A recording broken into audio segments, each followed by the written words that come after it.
Hi, my name is Emma and this is ÄsfinBlinks, a new online program by Äsfin Malta dedicated to the making of dance. ÄsfinBlinks are short videos that explore the ways we can create choreography, and each month we will investigate different choreographic tools as well as how they are used in contemporary dance works. In this month's episode, we are looking at duet choreography in contemporary dance.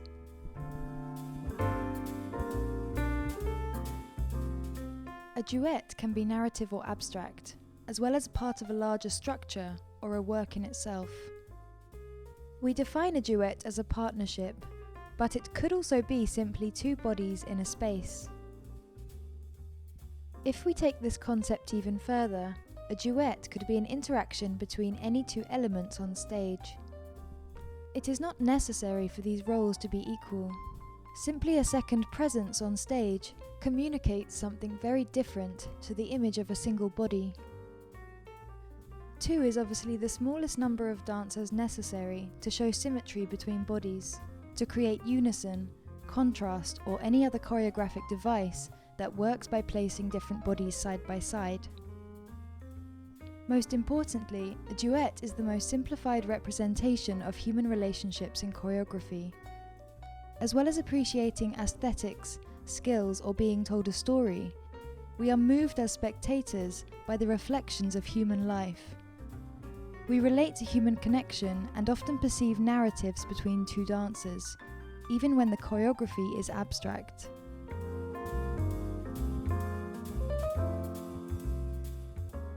In the context of a larger work, a duet may be placed simply for structural variation, but it could be that the intimacy of a simple human connection demonstrates more adequately the intended theme of the work, sometimes more effectively than movement itself. Crystal Pipe makes this choice in 10 duets on a theme of rescue, using duets as a device in order to enhance the themes of vulnerability that the work explores, evoking physical empathies which are amplified by a single partnership in space.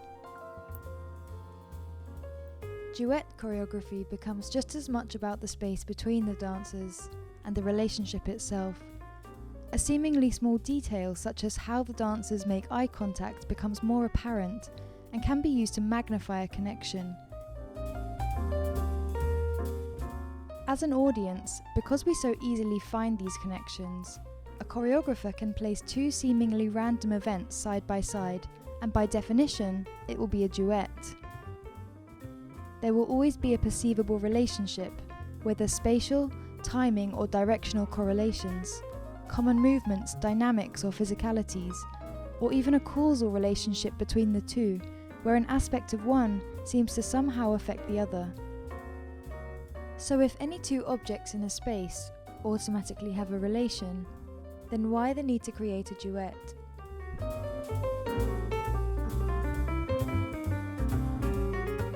Unless created purposefully with relevant solo material, these duets remain accidental and most likely irrelevant to the work.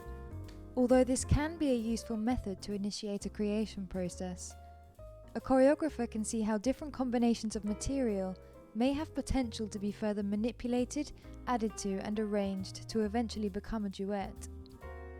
This is just one of many creation methods.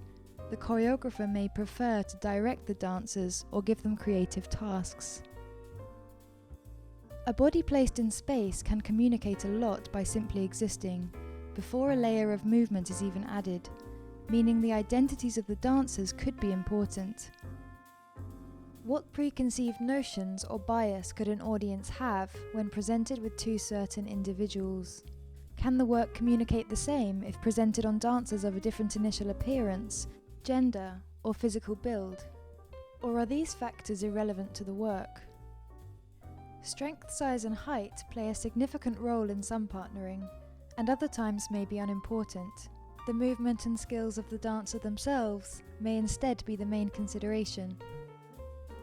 Practices like contact improvisation, initiated by Steve Paxton, introduced explorations of partnering that made no assumptions about capabilities or limitations based on gender and size.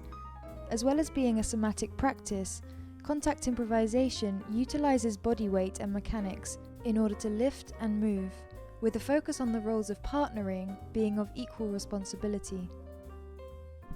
No dance form is free of all bias, but this work in the 1970s achieved a lot towards normalizing casual physical contact, the influence of which can still be seen today in weight-sharing partnering techniques and postmodern choreography.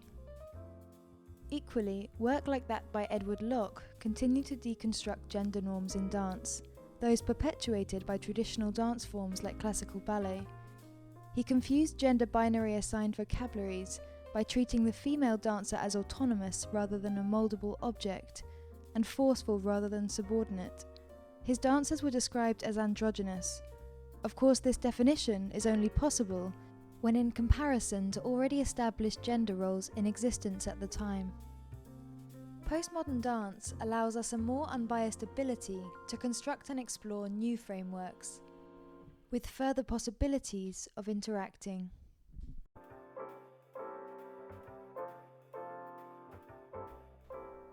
Thank you for watching, and for more content, please subscribe to our online channels.